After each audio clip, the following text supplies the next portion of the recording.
el río pasó, ay Carmela, ay Carmela. Una noche el río pasó, ay Carmela, ay Carmela. Y a las tropas iba sola, y a las tropas iba sola, buena paliza les dio, ay Carmela, ay Carmela. Buena paliza les dio, ay Carmela, ay Carmela.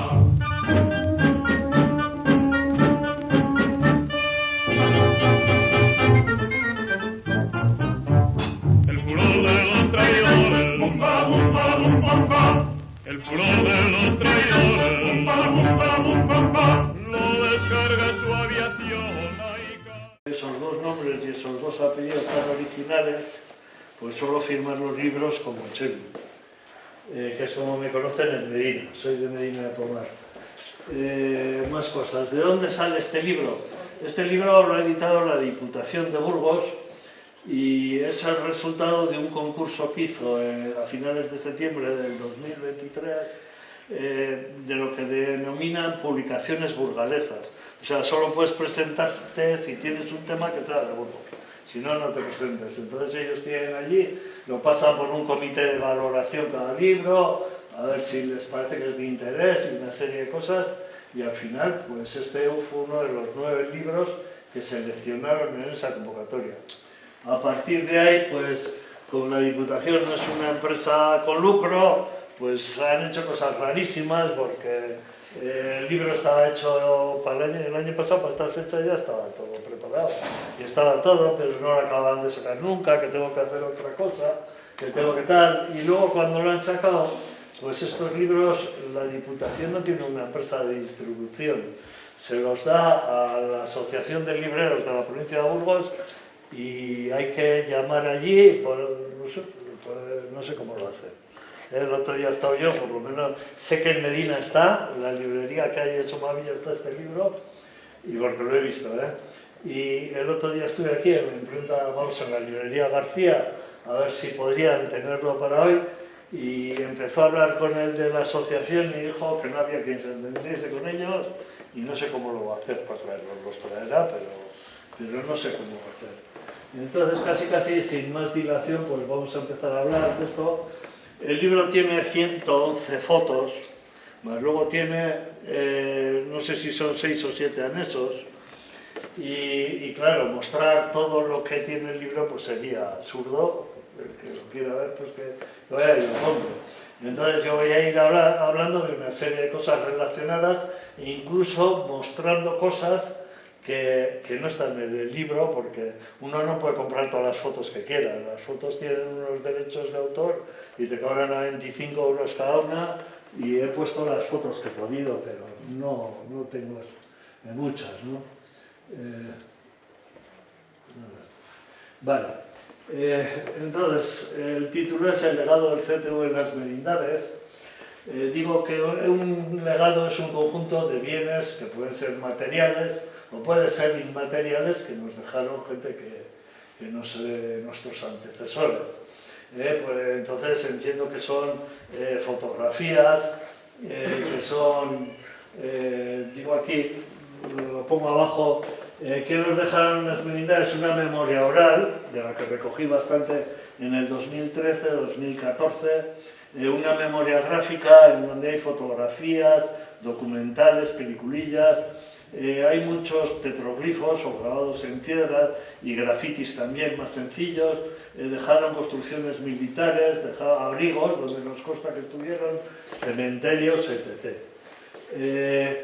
Bueno, si ese es el legado que es el CTV. El CTV fue un ejército italiano que intervino a favor del bando sublevado en la guerra civil. Pero fue un ejército de tierra. Digo porque aquí en Villarcayo, pues todo el mundo sabe que hubo un campo de aviación, donde los bombardeos venían de Requejo, allá al lado de Logroño, vinieron en la batalla de Santander de Gamonal o de Villafría, en Burgos había 2.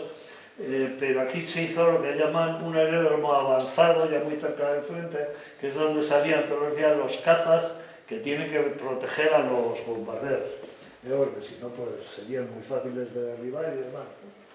Entonces, eso no entra aquí. La ayuda militar que prestó Italia a España, los primeros meses la denominaron Missione Militare in España, misión militar en España, y abarcó la aviación legionaria, también incluso abarcó algo de la regia náutica, o sea, la regia marina de acorazados o lo que sea, que protegieron o intentaron controlar el Mediterráneo para que no llegasen cosas a Valencia o a Barcelona, y esa ayuda empezó prácticamente a los 3 días del golpe de Estado. El golpe fue el día 18, pues el 22 o el 23 estos aviones ya llegaron al norte de África, que era el protectorado que tenía entonces España en Marruecos, para ir pasando las tropas, que era vital. Si no pasaban esas tropas, el golpe no hubiese triunfado, ¿no? Entonces ahí estuvieron no sé cuántos aviones italianos, no sé si 8 o 10, desde el primer día, a los pocos días, pasando las tropas a la península. En todo eso hay 2 personas que son claves, ¿no? 2 personas o personajes.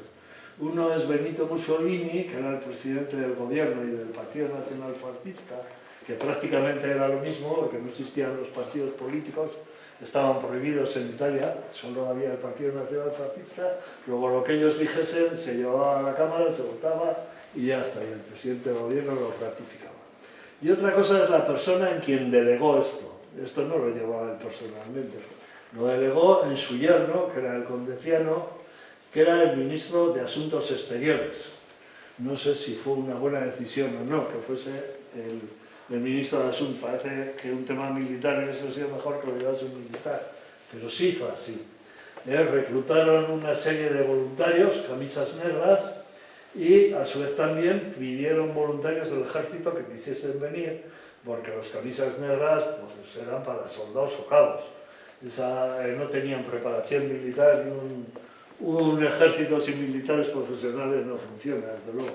Entonces, más o menos 2/5 de esa gente que vino eran oficiales y demás del Regio Ejército, y los otros 3/5 eran pues, los camisas negras, que no tenían ninguna formación especial. El traslado a España lo hicieron en unos barcos que incautaron, unos barcos civiles que incautaron, que tenían nombres de las regiones de Italia, Calabria, Liguria, Cerdeña, Piedemonte, en fin, así fueron llegando a Cádiz. El 17 de febrero ya le quitan ese nombre de misión militar porque separan, por un lado, la aviación legionaria, por otro lado, los de Marina, y el ejército de tierra le denominan Corpo di Truppe Volontarie.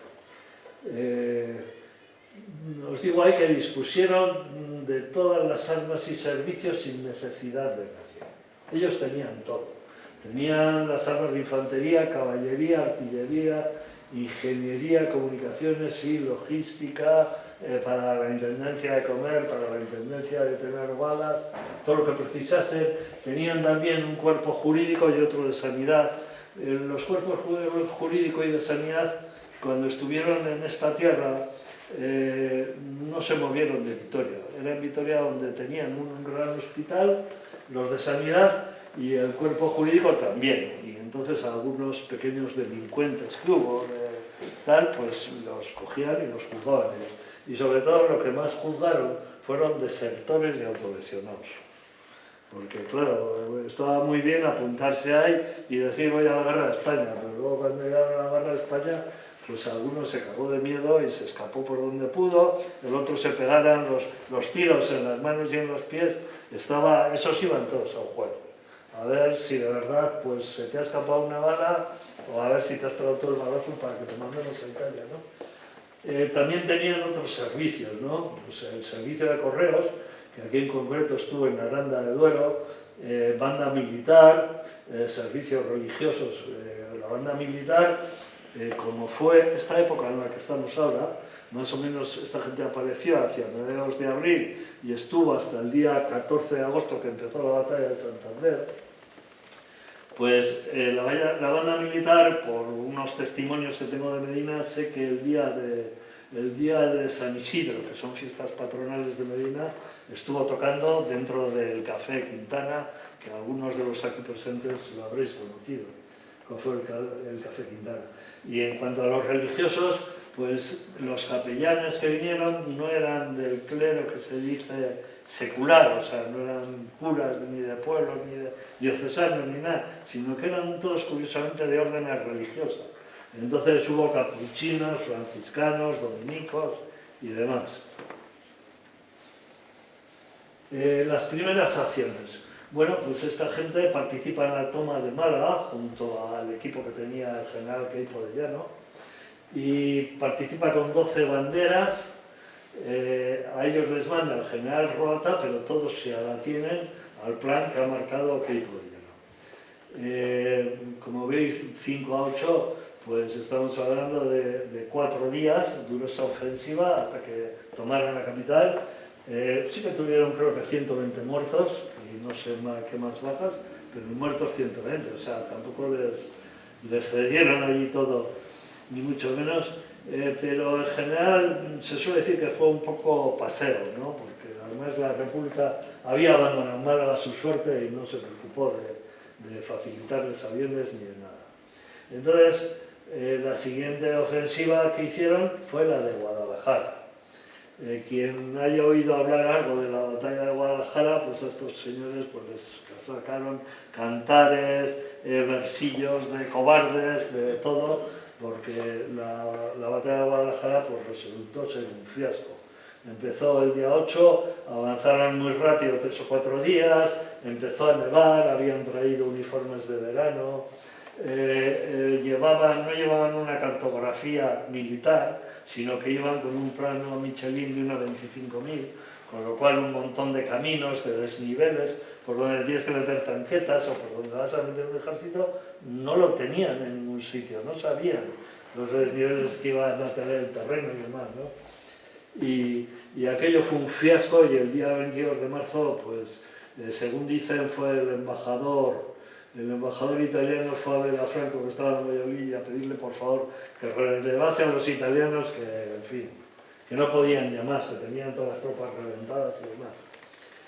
Cuando finaliza esto, el 22 de marzo, si a ustedes se les ocurriese buscar por ahí libros en donde hable de dónde está el CTV hasta el día 14, que empieza la ofensiva, no se ha preocupado nadie nunca de hablar de todo ese periodo.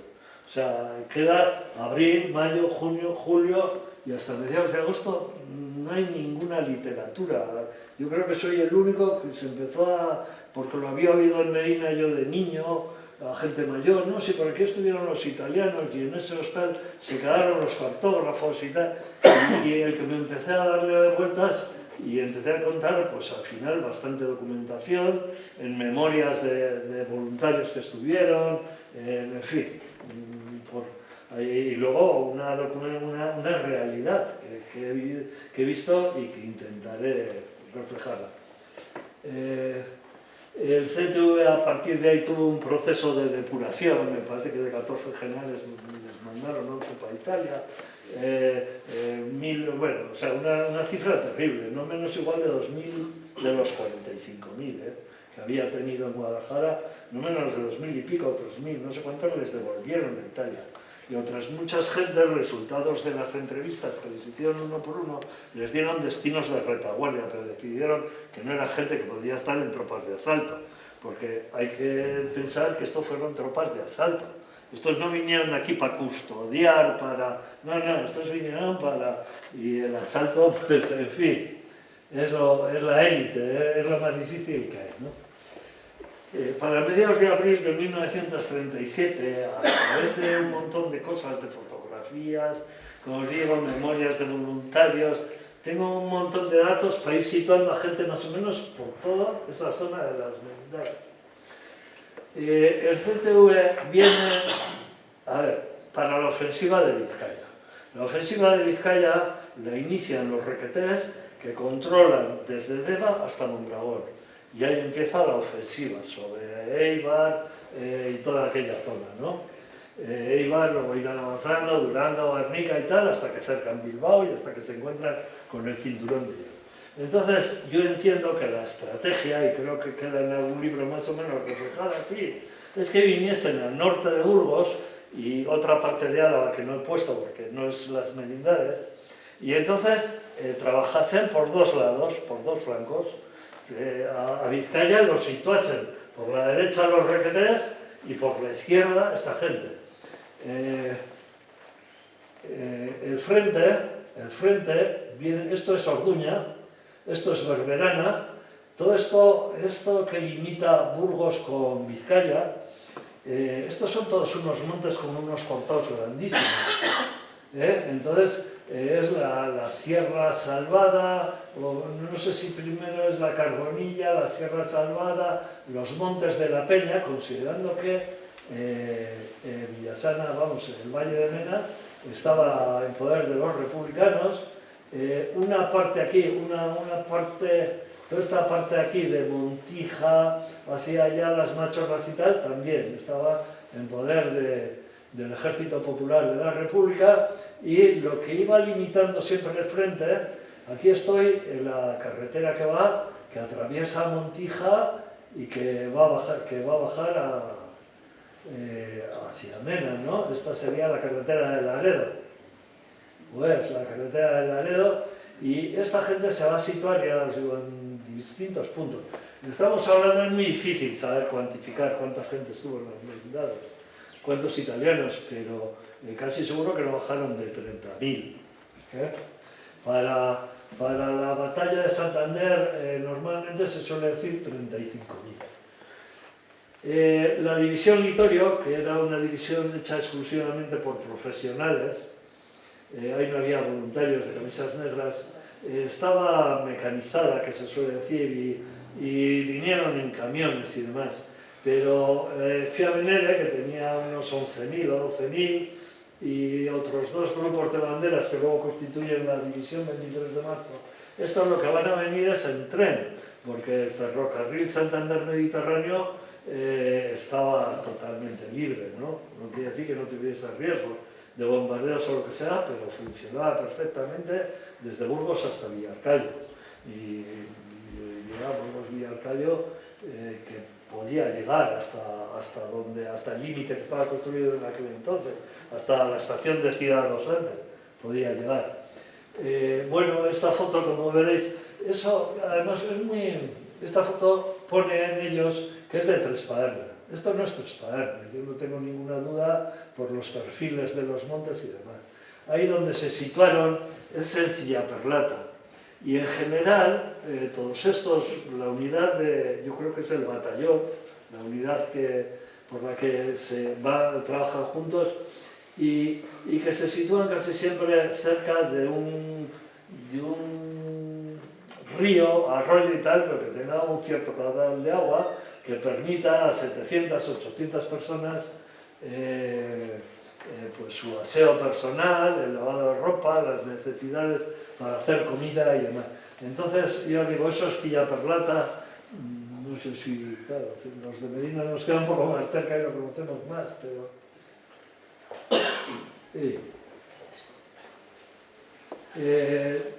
donde más hubo es en la losa burgalesa. En la losa burgalesa también hubo algo, hubo bastantes, pero en la losa, allá por Cárcamo, Osma, aquellos pueblos, también hubo italianos. En la losa burgalesa, pues yo estuve el 2013 y el 2014. En el 2014 organicé una sesión, una exposición de fotografías de los italianos que habían estado allí. La gente me ayudó a identificar cosas y me contaron historias bastante curiosas. Y luego pues también fui al otro lado, o sea, más allá de Quincoces hacia Berberana, y en la Certeza, pues coincidencia que encontré a un señor que dijo que era en su casa donde habían tenido las cocinas para todos los soldados, porque no querían hacerlas al aire libre, por riesgos de agua o lo que fuese, ¿no? Concretamente hay las memorias de un soldado un libro de Alejandro Boneschi en donde va diciendo pues también dónde estaban, que estaba, no le salió ahora el nombre del pueblo donde estaban allí en Losa, pero bueno, igual no me acuerdo. Hay no menos de 100 fotografías de la serie de Guglielmo Sandri, que es de Bolzano, y en donde se ven distintos puestos, ¿no? Voy a mostraros algunas. Y luego, de lo que dejaron por ahí de restos, es muy curioso un observatorio militar que dejaron a la altura más o menos de Villasante del Montijao. Ahora lo vamos a ver todo esto. Bueno, esto es en Colina, una señora que ya se ha fallecido, doña Carmen, que esta tenía unos 8 o 10 años cuando estuvieron allí en el 37 y que decía su casa era la mejor del pueblo, era la única que tenía un aseo. Y incluso en el tejado habían puesto un sistema de recogida de agua y con eso les permitía poder llenar una bañera y tal. O sea, algo que en el 37 era un lujo y que sería de los pocos baños que tendrían las casas de allí. Y lo que sí que decía es que el general Francisci solía ir a andar a caballo y entonces era una casa muy grande, porque antes cuando no se valoraba el espacio pues todo era muy grande y tenía un distribuidor, como un hall, en el primer piso que igual tenía 25 metros. Y allí, en una madera muy parecida a esta que tenemos en este local, estaban bien marcadas las espuelas del general. Mira, mira, estas son las espuelas, y tenía razón. Y esta es la habitación donde se quedaba el general. No lo he dicho, pero es interesante saber. Normalmente, cuando llegaba, pues pongamos una compañía o un batallón y se repartían por allí, los oficiales iban a las casas y no cogían las peores, sino al revés, cogían las mejores casas de cada pueblo y a ver, aquí se va a quedar el capitán, el teniente de esta compañía, no sé qué, si está usted de acuerdo, bien, es que no tengo sitio, pues márchense, les invitaban a irse y se tenían que ir, claro. A ver, de hecho, en Colina de Losa una señora lo teatralizaba un poco y decía que ella era una niña y que tenía el recuerdo de cómo su padre dijo que de su casa no se iba y que le sacó un italiano una pistola, le amenazó y salió corriendo, claro. Esto es un acto, esto más o menos viene a ser, no sé exactamente si es Las Heras o Las Toras de Las Heras, dos pueblos que están como pegados 300 metros. No sé exactamente si coincide con una festividad que se denomina el Natale de Roma. Sí que sé dónde está, lo tenemos muy claro, porque este monte y este otro monte y una carretera que no se ve muy bien, que va por aquí, es la que baja al Ribero de Montija, y esos montes los conoce todo el mundo, de ahí de la Junta tras la Loma. Uno es San Cristóbal y otro es San Sebastián. El acto, hay que recordar que entonces Italia era una monarquía, entonces lo que se ve es la bandera italiana con el escudo de la Casa Real, el escudo de los Saboya. En algún otro sitio, pues generalmente no era lo que más salía. Lo que más salía era los de los fascistas italianos, eran los fasces y demás. Aquí se ve a un cura y aquí a un militar con ellos. Entonces montaban un altar y un cañón a cada lado, así haciendo de no sé qué, y así hacían la misa, ¿no? O hicieron esta misa. Bueno, pues ahí se ve también el general superior, que estuvo, el general, no sé decir de qué categoría era, pero el general máximo, que estuvo en aquel tiempo al frente de esto, que estaba recién nombrado el día 22 del 4, pasó revista por allí a las tropas que estaban en Losa. Eso lo cuenta uno que estaba allí de soldado, ¿no? Perdón. Esta es la iglesia de Villaño de Losa, ahora no se parece en nada, porque le pusieron un tejado plano y aquí un Sagrado Corazón. Y esto que estamos viendo, yo creo que son los ¿cómo se dice? Los barriles para el gasoil. Barriles, ¿no? Solemos decir, de 200 litros, 100 litros, no sé cuánto podían guardar aquí. Cuando hicieron el libro de Guglielmo Sandri, yo creo que les faltó retocarlo un poquito más, porque en ese libro, vamos, en las fotos de este hombre salen en esta comarca pongamos por caso 10 o 12 iglesias, y curiosamente ninguna es bonita. O sea, en esta comarca hay unas iglesias románicas estupendas, hay alguna gótica, hay cosas de un valor artístico terrible, y miren lo que sale ahí, pues eso no tiene un valor, está bien. O salen, en 10 fotografías, sale la iglesia de mis jueces. Entonces, yo la teoría que tengo, y esto lo corrobora un poco, es que las iglesias se usaban para guardar las armas, pensando que era el sitio donde no te van a ir a bombardear los aviones, ¿no? Que no van a bombardear una iglesia, y que casi seguro pues que ahí guardaban pues, las tanquetas, por ejemplo, Fiat San Saldo, el carro Veló 32 se llamaba, o otro tipo de cosas también, pues eso, ametralladora, o sea, armas que no son de uso individual, cada soldado tiene su fusil, pero una ametralladora la lleva una escuadra, o no recuerdo, los lanzallamas, o otra serie de cosas, pues en fin, son colectivas, ¿no? Esto lo estaba comentando antes con aquí el amigo de la cámara, Ricardo, ¿no? Que si algo les gustaba a los italianos, chicos de 25, 30 años, no sé qué, solteros, era hacerse fotos con mujeres.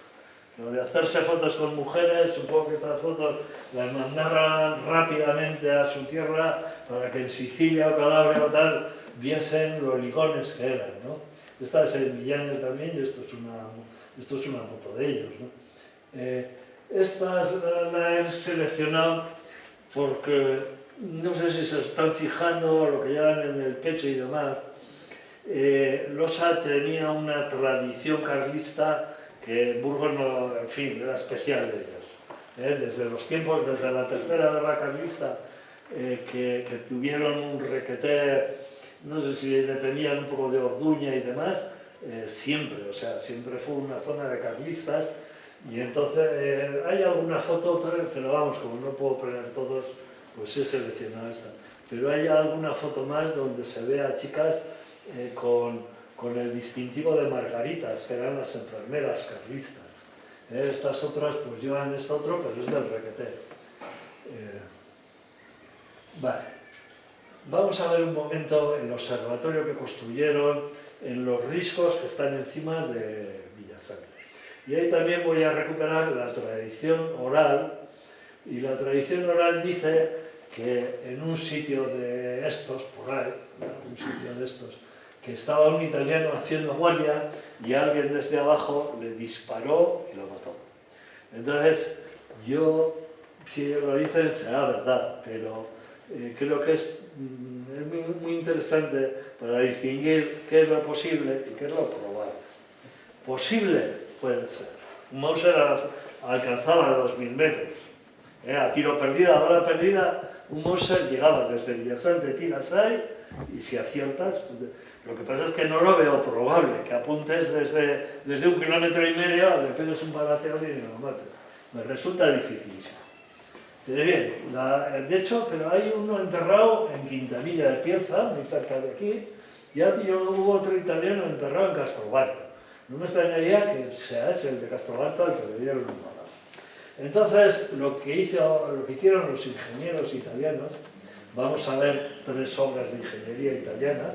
Ahora vamos a ver esto, luego otra en Hornilla Ayuso y otra que va a ser el escudo. Entonces, los ingenieros italianos lo que diseñaron es hacer aquí una ventana, ¿no? Y para llegar a esta ventana vas cavando un túnel, cada vez vas bajando, llegas aquí, cavas una ventana, y esa ventana, pues de unos 40 por 50, os aseguro que no, o sea, yo he subido 8 veces a la ventana y tal, bajo, la miro desde Villasanti y no sé si 1 o 2 veces he acertado más o menos por dónde está, es imposible. No hay quien la vea, porque ya veis que se ven como puntos negros de maleza, de la caliza hace líquen, no sé, líquenes, arbustos, lo que sea, y es imposible de verlo debajo. Entonces, voy a enseñaros un poco esta obra de ingeniería. Este es cuando empieza el túnel, unos 10 o 15 metros antes del vértice, Y este es el ventanuco a través del cual se puede observar perfectamente. Ahí, en concreto, me parece que se ve lo de los robles, la residencia de los robles y Villasanta de Montija y demás. Si sacas la cabeza hasta por la derecha, se ve allá hasta casi pues se ve mucho más allá de Mercedo, y por aquí pues se vería esa de Montija, Noceco, que era donde tenía el cuartel republicano, tenía allí la división, vamos, el mando, y por la izquierda pues se ve hasta el crucero. Y claro, lo dejaron bien grabado, o sea, yo no me invento esto, ¿no? Ahí dice Plotone autónomo del genio Minatore, y debajo se ve un faro. Lo he remarcado yo con tizas al estilo que me enseñaste tú. Como haces tú, empecé yo a remarcar con tizas de colores, porque las tizas de colores, esto con un poco de viento se borra y no dejamos ninguna marca de lo que hacemos. Es un poco difícil, habría que haber, en fin, conseguir alguna foto mejor, pero es que es un poco difícil porque es al trasluz. Esto es el hospital de campaña, el hospital de campo que tuvieron en el Palacio de los Alvarado, en el Ribero de Montija. Cuando pasa ya la toma de Bilbao, llegado creo que es el 19 de junio, cuando se entra en Bilbao, ya no tiene ningún sentido las posiciones, no habían entrado en combate por diversas causas, que no vamos a hablar de ellas, por diversos motivos, perdón, no habían entrado en combate, pero se decide que la ofensiva va a continuar con la toma de Santander.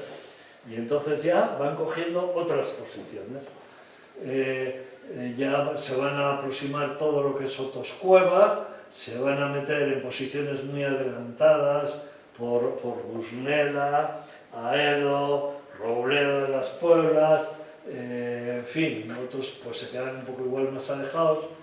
Y entonces se constituye la División 23 de marzo, y la División 23 de marzo se aloja principalmente en Bocos y en toda esa zona, Bocos, Fresnedo, yo creo que para sus necesidades de agua, porque estamos con lo mismo, como siempre necesitan no les vale la fuente de un pueblo, la secarían, necesitan para 1000 personas, pues entonces yo creo que se colocan todo por el río Trema hacia arriba, hasta Cornejo. En Cornejo yo cogí evidencias también de que estuvieron y demás.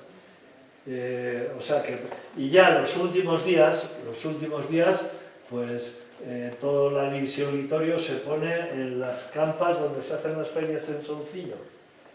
Todas esas campas se llenan, hay unas fotos que lo acreditan, y van allí ponen camuflaje en los camiones y en las camionetas, cañones, piezas de artillería, intentan camuflarlo todo, pero ya están todos preparados para el asalto del día 14. En relación con Villarcayo, que la gente siempre me pregunta un poco, pues en Villarcayo estuvieron los de aviación, y lo que más uso tuvo, por desgracia, fue el Hospital de Sangre, que es el mismo que todavía guarda el letrero de hospital. Ahí fallecieron al menos 94 personas que pasaron a enterrarlas en el cementerio, que entonces estaba en el otro lado de la carretera, en el cementerio de la ermita de San Roque. Y donde el campo de aviación, pues siempre, que también está al lado del río Nera para coger agua en cantidades grandes, siempre se recuerda esta fuente como la fuente de los italianos. Estas son unas fotos para enseñar un poco cómo era Villarcayo en el 37, ¿no? Esta casa no sé si existe, pero esta desde luego no, y esta de la derecha tampoco. Villarcayo ha ganado mucha altura para su desgracia casi. Lo que estamos viendo es el atrio de la iglesia vieja, que era esta. La fuente no tengo muy claro si la posición en que está es esta, la posición actual, o echaron un poco hacia, o la desplazaron posiblemente para hacer la iglesia nueva. Esto es la división Litorio en ese tiempo tuvo el primer regimiento más o menos en Medina, una parte en el río Nela en Miñón y la otra parte en Villacomparada en Medina, y la división segunda, el regimiento segundo de la división Litorio estuvo ahí entre Bisjueces, Villalaín, y hay muchas fotos de la iglesia de la aldea, hay algunas fotos de Santa Cruz.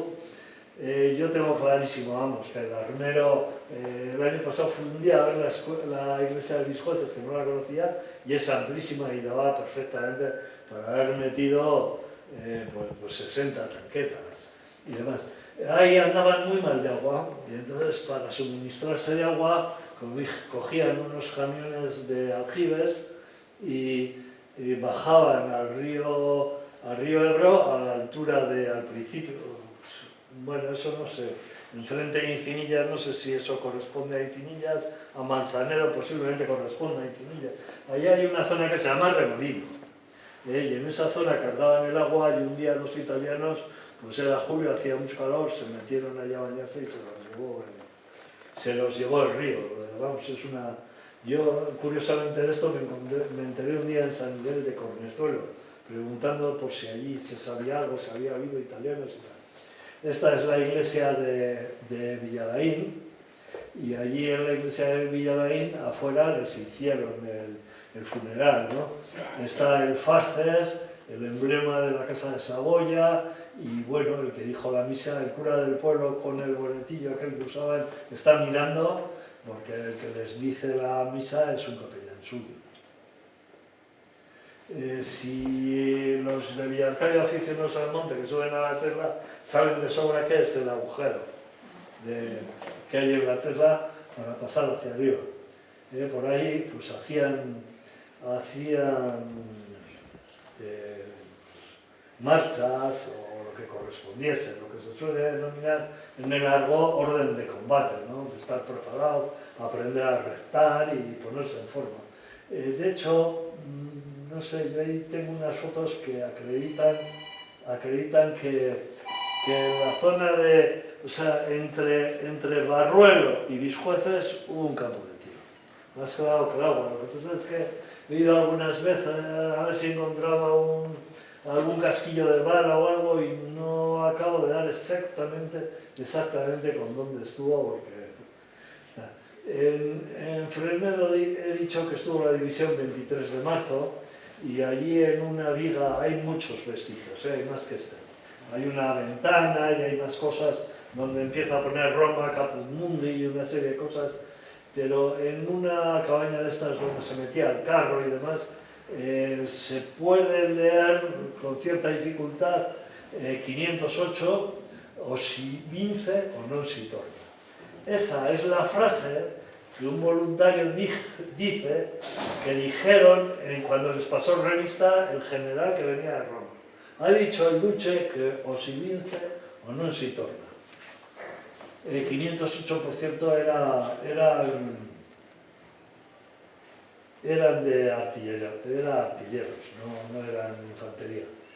Esta otra obra de ingeniería militar está hecha en Hornillayuso y queda entre la carretera que va de Hornillayuso a Quintanilla del Rebollar, puede ser, y la otra sería la que va paralela al Trema, de Cornejo a salir allí a Villarcayo. Entonces, está muy bien hecha, llama mucho la atención que si te atacasen por el lado de esa carretera, pues tú entras por aquí y sales por el otro lado y no te pillan. Y si atacasen desde el otro lado, pues si atacasen desde aquí, es esto, ¿no? Este es el detalle, pues harías lo contrario, saldrías pero en dirección contraria y tampoco te pillarían. Tiene unas mirillas, pero no dan ni para una ametralladora, son muy pequeñas esas mirillas. Son mirillas para fusil. Bueno, este es un señor un voluntario que se llamó Carlo Catoni. Hace 2 años vino un investigador del Museo de la Guerra de Italia, que es el que lleva la sección de España, y nos trajo unas cartas. Y no sé, este hombre pues, estaba casado, no tenía hijos, e incluso por esto que lleva aquí negro, entiendo, no es un militar profesional, y eso es como los alféreces, como la gente provisional. Eso es un habilitado, o sea, ese señor no tiene ese rango en realidad, capo de escuadra, o no sé cómo dice él que era. Eso es una habilitación que se le ha hecho y que luego, pues bueno, pues asciende ya definitivo o no asciende. Creo que es algo accidental. Entonces tiene una serie de cartas, yo no sé qué cartas más raras las escribía a su mujer, porque lo que le contaba era la guerra, curiosamente. No le hablaba de otra cosa, le hablaba de la guerra. Entonces, este hombre cuenta que un día a finales de junio, después de la toma de Bilbao, él se encontraba en Revilla de Pienza, que está ya cerca, muy próximo al crucero, de Montija. Entonces le montaron en unos camiones, vinieron por Medina, Villarcayo y subieron hasta Santelices. En Santelices les bajaron de los camiones y les metieron al bosque de Argomedo, que vamos a ver. Allí hay un camino que baja desde Argomedo hasta abajo, hasta Quintanabaldo, que es donde se nutrían de agua del Mera. ¿Qué más cosas? Bueno, pues va contando también que les llevan por allí a hacer muchas marchas, que sube al monte de Paño, que sube, bueno, que hacen eso, pues lo que hacen los soldados, que tienen que estar en forma y les dan unas buenas palizas y tal, y que de repente cogen a su compañía y la pasan, van más abajo y suben hacia la Sierra de Rozas. Están en la Sierra de Rozas y lo que hacen es patrullas. Pero a los pocos días, pues a una patrulla les emboscan unos republicanos y hieren a unos cuantos y tal. Y entonces el capitán de su compañía decide que se acaban las patrullas. Que las patrullas en un sitio donde hay tantas pedruscos y demás son muy propensas para las emboscadas. Que lo que van a hacer es al revés.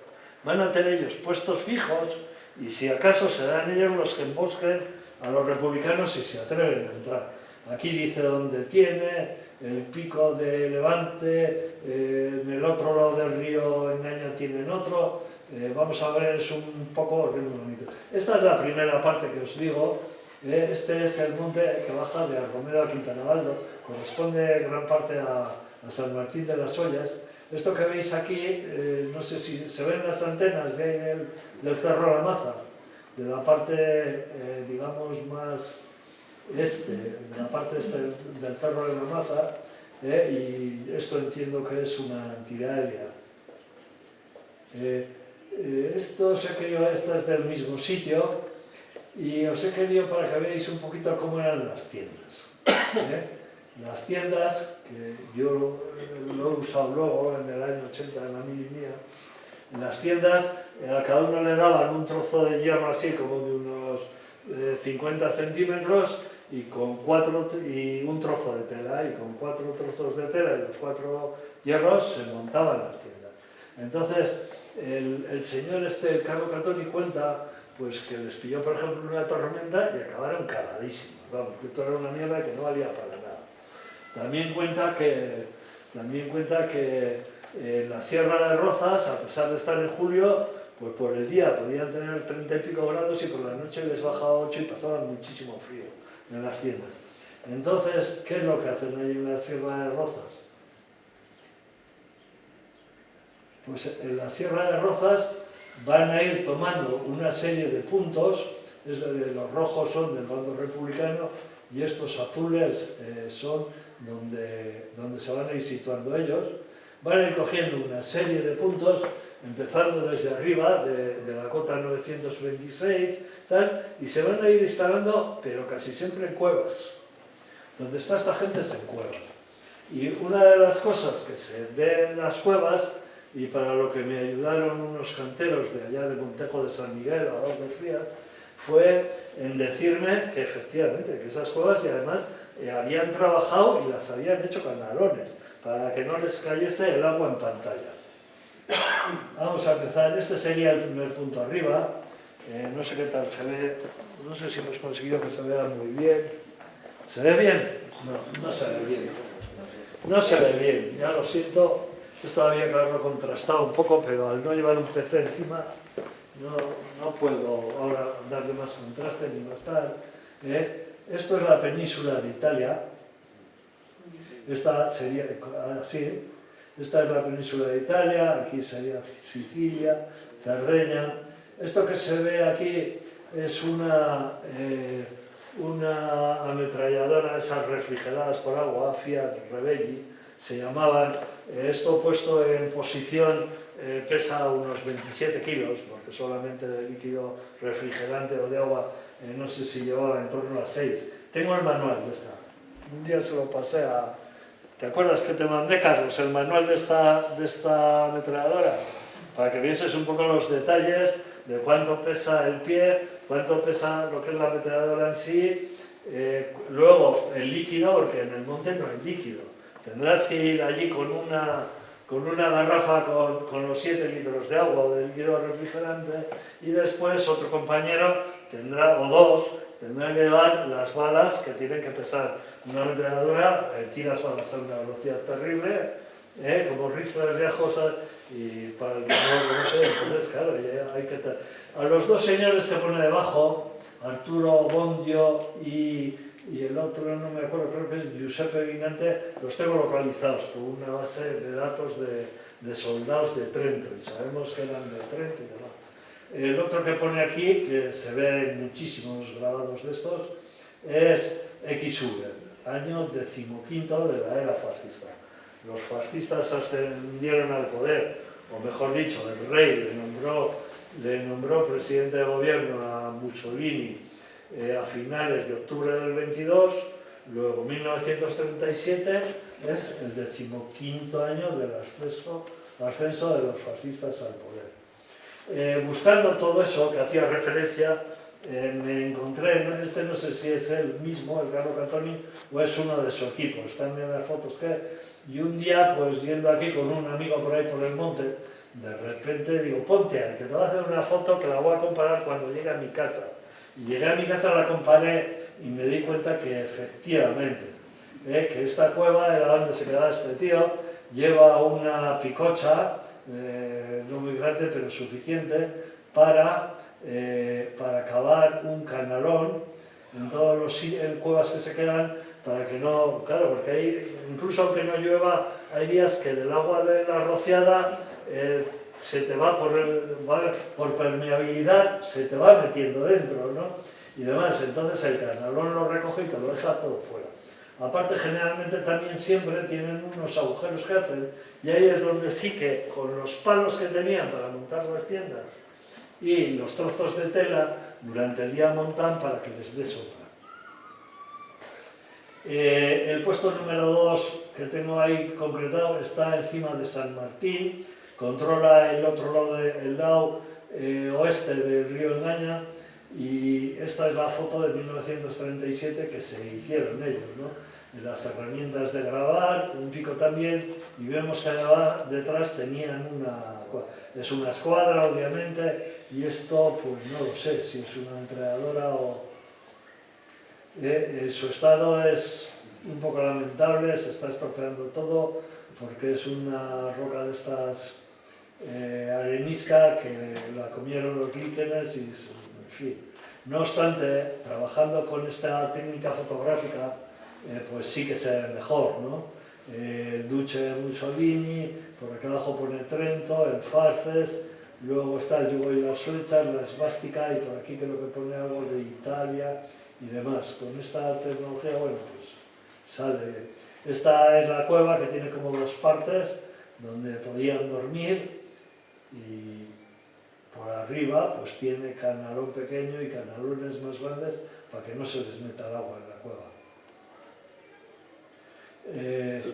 En el puesto número 3, que está en la atalaya, pues ahí lo que no encontramos es donde durmieron, pero ahí encontramos esto que está tratado en uno de los anexos del libro, Noi tiriremo diritto, y allí se explica un poco de dónde sale esa frase que grabó algún soldado.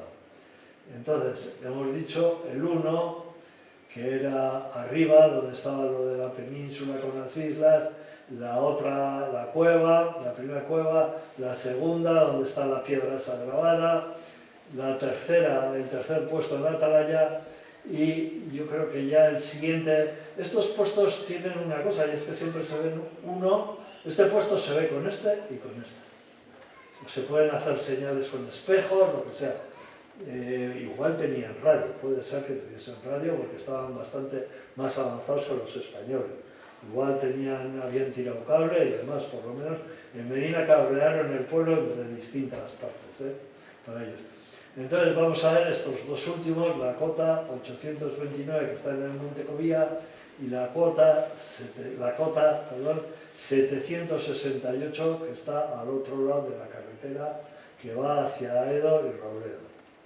En esta, pues eso, estuve con los canteros, están bien claros, aquí tienen cerrado para que no se les metan las alimañas y aquí se aprecian unos agujeros que es donde van a poner, esto está orientado al sur, entonces ahí por el día te pega pues un buen solazo, entonces para poner pues eso, los palos que sostengan unas telas para aguantar el sol y si os fijáis tiene también un canalón muy bien hecho y muy bonito para que les recoja el agua y no les caiga por delante.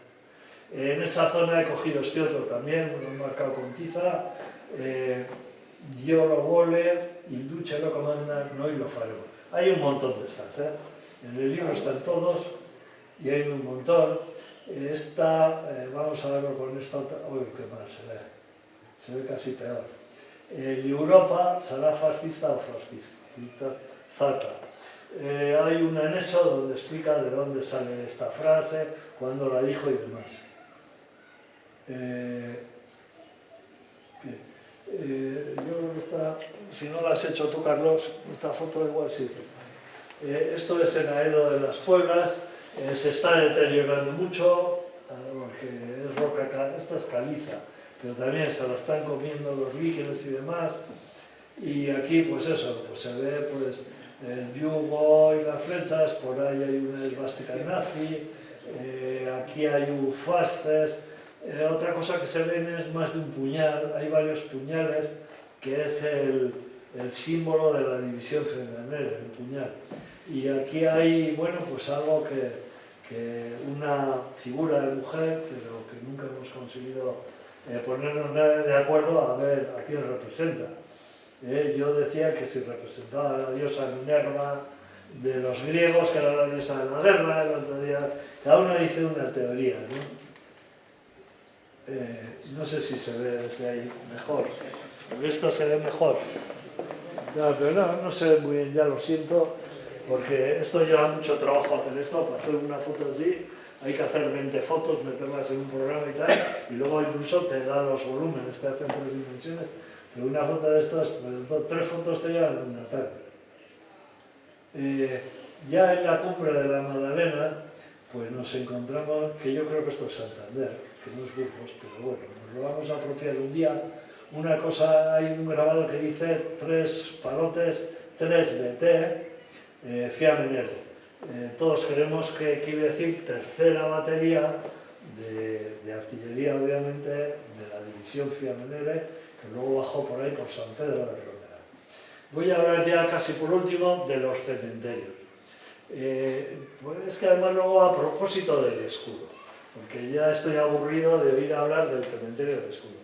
En el cementerio del escudo no ha habido jamás un cementerio, no ha existido, no es un cementerio. A los italianos se les enterró donde se murieron.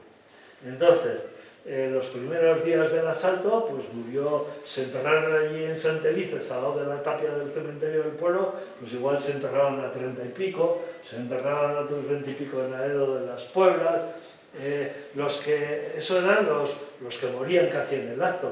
Los que estaban mejor bajaron a Villarcayo, muchos de ellos se murieron en Villarcayo y hubo 94 tumbas en el cementerio de Villarcayo. Los que estaban más leves o que se les veía un futuro, una necesidad de permanecer un tiempo en un hospital, pues una parte fueron al balneario de Sobrón y otra parte importante fueron al Hospital de Oña, que se habilitó para la guerra, y en el Hospital de Oña hasta hace 5 o 6 años que lo han quitado, había allí con los nombres y la división a la que le pertenecían en torno a otros 25 muertos que murieron en ese hospital. Esto que os estoy mostrando y que mucha gente igual, porque ya siento que la foto no es muy buena, me falta aquí este medio círculo, aquí hay un medio circunferencia de un altar que hubo. Esto está en las cabañas y esto los del pueblo todavía recuerdan muy bien, que se llama la cementerio, y aquí hubo pues en torno a 40 tumbas. Enfrente del balneario de Corconte, y pongo las fotos de entonces y la de ahora, hubo también, aquí hubo un altar y aquí hubo un cementerio pues con los que más o menos recogieron de aquella zona, otros 40 o 50. Si pasamos al otro lado, entre ambas prestas, hubo otro cementerio, en una finca particular, como estas, ¿no? Porque estos no eran terrenos públicos, eran particulares. Supongo que si fue allí un no sé qué y dijo se entierran allí, el del pueblo se cayó y dijo, donde usted quiera. Entonces aquí hubo otro cementerio. Más aún, este cementerio sale cuando en el año 39 vino el Condeciano, pero esa ya es otra historia. Paró aquí con el padre a bendecir a los muertos que había habido aquí. Esta es de la colección de Guglielmo Sandri y es de la construcción de la pirámide Osario, que es lo que fue. Allí nunca hubo un cadáver, que es lo que hay en un cementerio. Una vez de que esto ya iba muy avanzado, contrataron a gente de esos pueblos donde estaban esos cementerios y fueron recogiendo los huesos, les pagaron, fue un trabajo pagado, recogieron los huesos y se los entregaron. Cuando esta gente murió, a los oficiales se les ataba una botella y en esa botella, al brazo, y allí estaban todos sus datos militares, nombre tal, división, compañía, todos los datos. Si era de tropa, la botella se ataba en la pierna. Y así, eso es lo que se hizo. Concretamente, yo no le he conocido, pero vamos, otros sí que le conocieron, a un señor de Hermosa, por ejemplo, que decía que a él le pagaron por desenterrar los de Hermosa. Y bueno, pues, también decía que cogió lo que cogió, tampoco había que hacer mucho detalle, ¿no? ¿Para qué? Entonces, se llevaron esos huesos, y esos huesos son lo que se metió en los columbarios, los huesos que habían exhumado, que se dice, de los distintos cementerios de aquí. Concretamente el de Villarcayo nunca he sabido, porque nunca estuve, si lo exhumaron en el año 39 para llevarlos a la pirámide o si se quedaron aquí en Villarcayo. Los de Villarcayo igual sabéis alguno. Si habéis visto tumbas de italianos o ya las habían levantado. Sabían aprovechar para la gente de aquí. Que las quitaron, había ¿no? unas lápidas que se veían despacio, sí. Y luego ponía Martínez, Julio, tal. Yo estaba en febrero un día en Sarrión, en Teruel, que allí hubo una buena batalla también, buenas refriegas y tal, y efectivamente habían dejado algunos letreros y tal, pero no había ninguna tumba de italiano porque esas se las habían llevado todas a Zaragoza. Como sabéis luego, el escudo, pues tras el fallecimiento de Franco tuvieron miedo a que, bueno, pues, que eso no fuese para lo que se había hecho y levantaron todos los columbarios.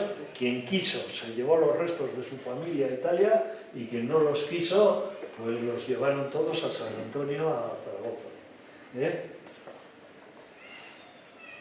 Bueno, y yo ya poco más tengo que decir, más bien lo que queráis preguntar. Cuando estuvieron construyendo esto, que por cierto, siempre se mitifican las cosas y todo se empieza a exagerar, la pirámide del escudo la hicieron con gente pagada, más sus militares de la ingeniería italiana.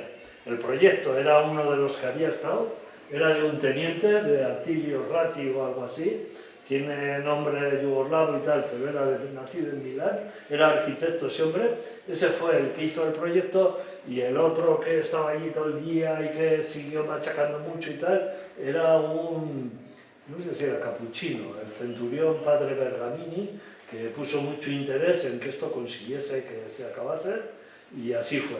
Pero ahí debajo del escudo hay un pajar, y en ese pajar se nota que, entiendo yo que que los de alta graduación y tal se quedaron en el balneario de Corconte, que ya para entonces estaba rehabilitado, y a los soldados los mandaron por ahí, se fueron a empajar, tendrían un sueldo malo, ahorrar lo que pudiesen. Y entonces hubo uno que escribió allí con una tiza de esas de carbonilla, ¿no? Posiblemente de cuando hacían fuego para calentarse por las noches, y grabó esto que viene a ser: aquí pasamos los años más bellos y los días más tristes. Sí, muy bien no se lo pasarían. Y yo por mi parte, pues nada más, y he cumplido en 1 hora, porque a partir de aquí a la gente se le aburre, se le hace largo. Entonces, preguntas. ¿Algún italiano se quedó después de la guerra? Alguno se quedó porque se casó. Concretamente, creo que una señora de ahí de... No me sale el nombre exacto del pueblo.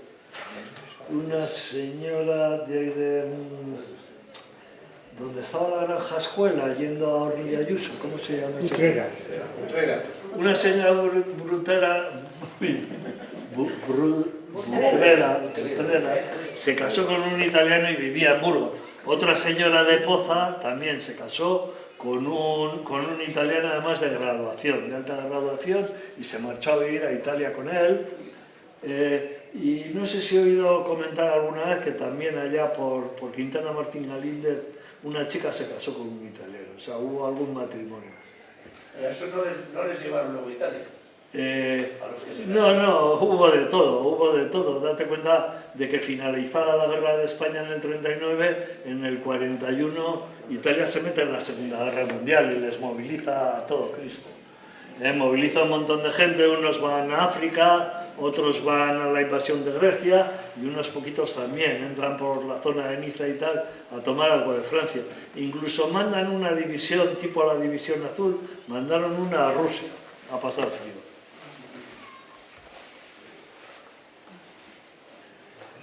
Entiendo que estas unidades italianas, la zona en el escudo, las Machorras, si pone que hay trincheras, ahí sí... No, pero los de las Machorras, la división es la división esa 52 de Villarías.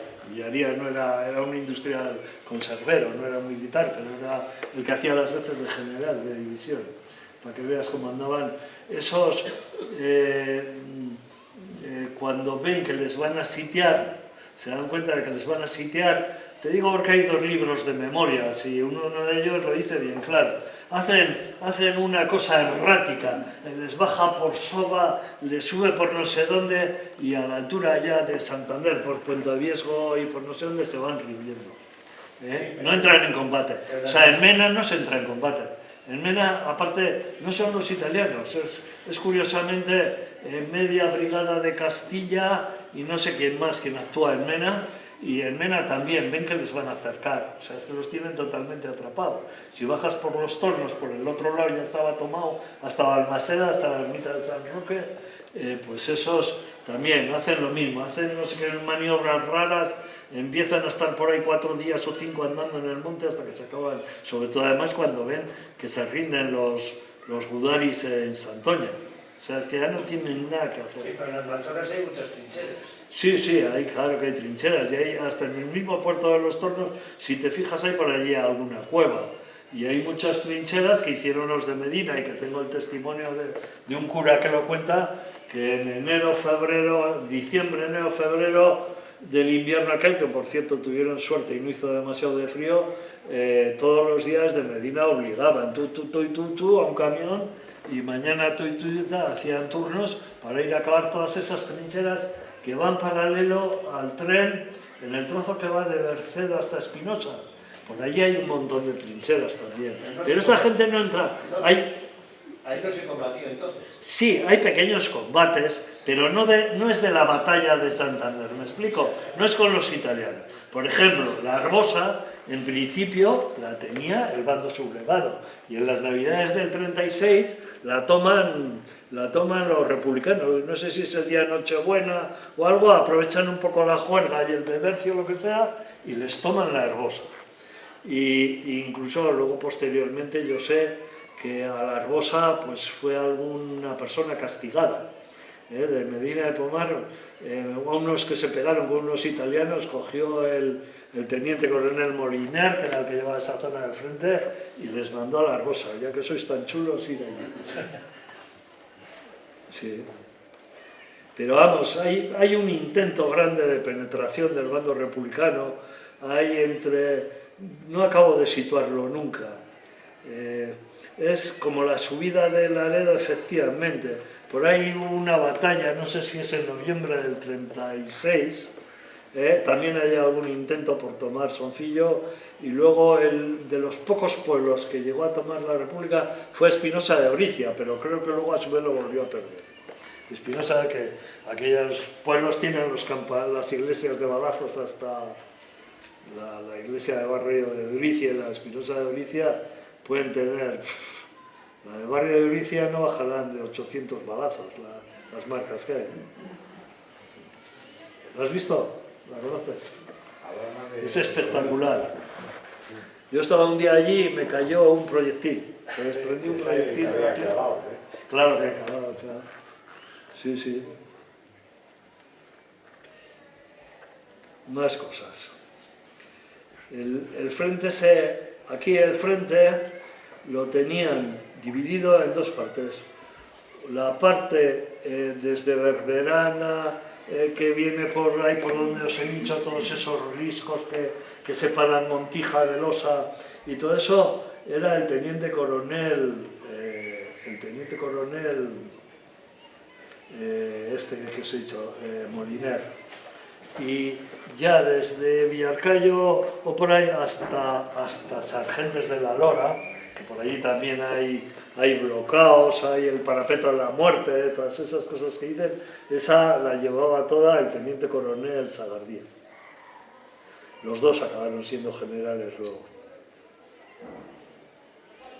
En una de las fotos aparece la Magdalena, entiendo que es el puerto de la Magdalena de Mena. El de Mena no, no es el de Mena, no, es el puerto de la Magdalena que está al lado del puerto del Escudo, por el que se baja al Valle del Paz. Ahí hay dos bajadas, la del Escudo y la que baja a Vega de Paz. Ahí hubo muchos muertos también, incluso a la salida de Vega de Paz, dirección Villacarriedo y aquellos pueblos, ahí ha habido, en fin, había muchas tumbas y mucho eso que luego pues, lo han ido levantando todo. Pero sí, ahí se dieron leña también. Y el tema de la República de la Aviación no tenía mucha aviación en el norte, ¿no? Pues yo creo que menos que la mitad de la que tenían los otros, porque a los italianos, lógicamente, les apoyaron la aviación italiana. El Estado Mayor, ¿no? Que yo entienda, un Estado Mayor lo constituyen, se juntan los de tierra y los de aire, y tales días hay que hacer los bombardeos. Yo por ahí tengo algún mapa de cómo tenían que hacer los bombardeos. Hay dos catedráticos de Barcelona que los tienen muy estudiados, esa documentación, y no lo he puesto porque... Sí, decir que en el norte la República Aviación tenía muy poquita. Tenía muy mala aviación, para que te hagas idea, era tan mala, que la aviación que tenían en Santander los republicanos la denominaban el Circo Cron. O sea, es que 5 aparatos eran de esos de agua, ¿cómo se dicen? Hidroaviones. Para apagar un incendio está muy bien, un hidroavión, porque cargas agua, pero para hacer... Y luego pues tenían un material, pues, no sé qué, MiG-15 soviéticos, 3 franceses de no sé qué, en fin. Mirad, hasta en el tema de las balas, una cosa tan sencilla como las balas. En principio se supone que en España se fabricaba un mouse, con licencia de que fuese, ¿no? Y se fabricaba, no sé si en 1 o 2 sitios se fabrica el mouse. Y o sea que en teoría sería el arma oficial de los dos ejércitos. Pero el ejército republicano, pues como todo tenía dinero encima, bastante más que el otro, y todo Cristo quiere venderle armas, y vienen los franceses y les venden los Lebel. Pero el Lebel es de otro calibre. Ves el cartucho del Lebel y le saca al otro, no sé si son 2 milímetros por lo menos. Y los rusos trajeron el suyo, el Mosin Nagant. Y entonces llegaban a un extremo que podían tener un fusil de una marca y las balas eran de otro. A mí hay uno que he discutido con él unas cuantas veces, que es José Mari, ¿sabes quién es José Mari? El de Santillana del Mar. Y me dice que cuando vemos el cartucho que queda como abierto así, dice reventado, es porque lo han metido en un fusil más grande. O sea, por ejemplo, si metes una bala de Mauser en un fusil de Level, es muy probable, dice él, que te hace eso. Yo, como no tengo ni el fusil ni las balas para hacer la prueba, no digo nada.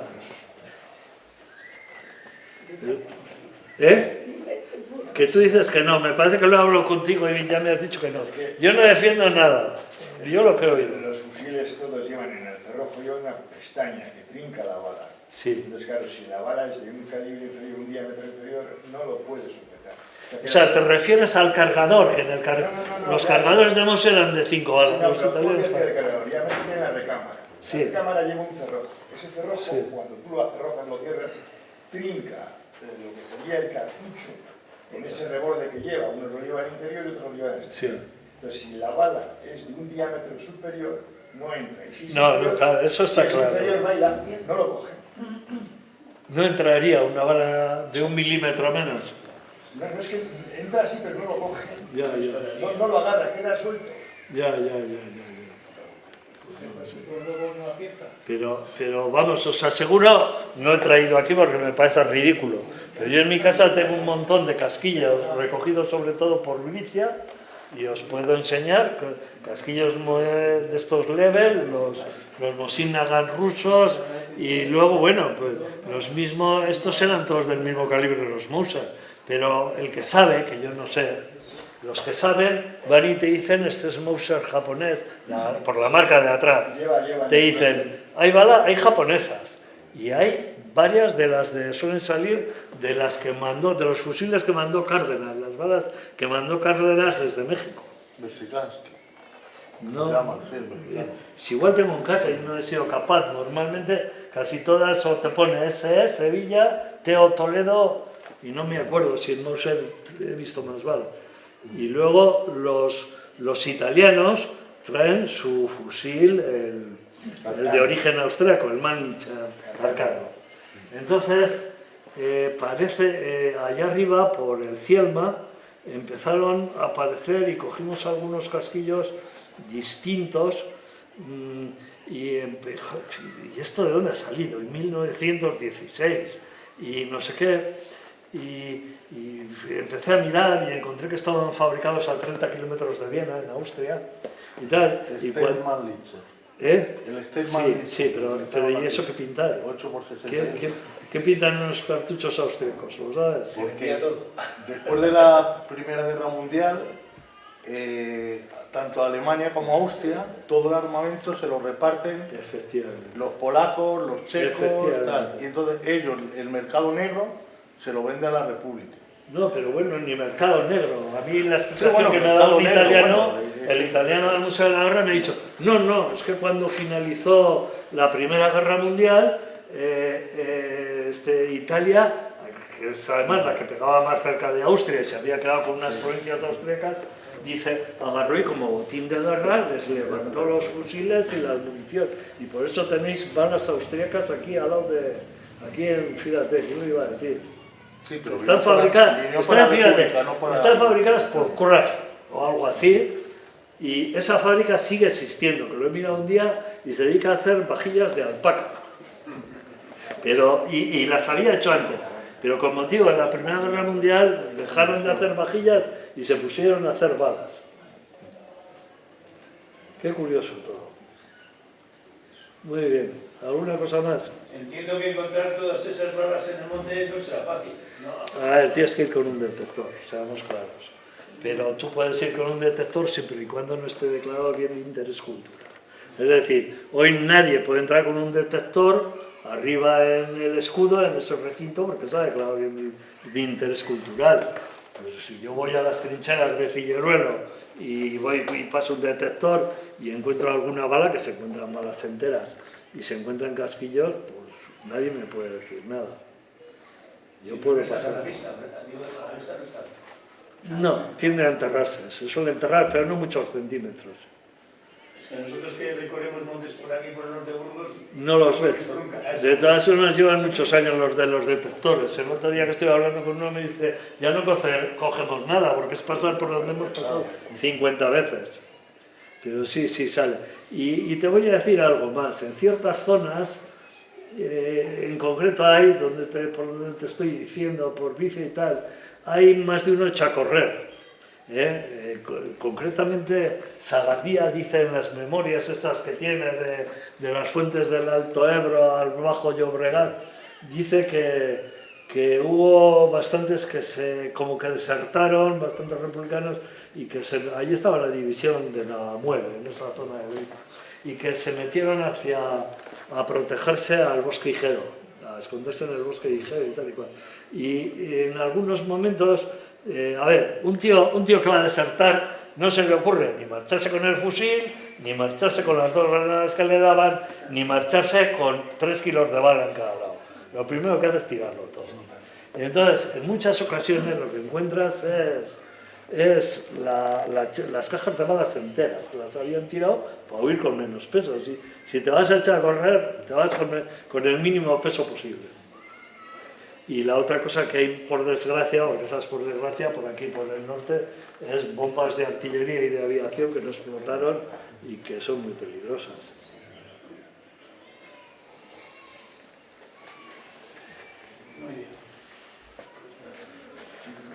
Bueno, pues nada, que tengáis suerte y encontréis el libro, porque como esto es la Diputación de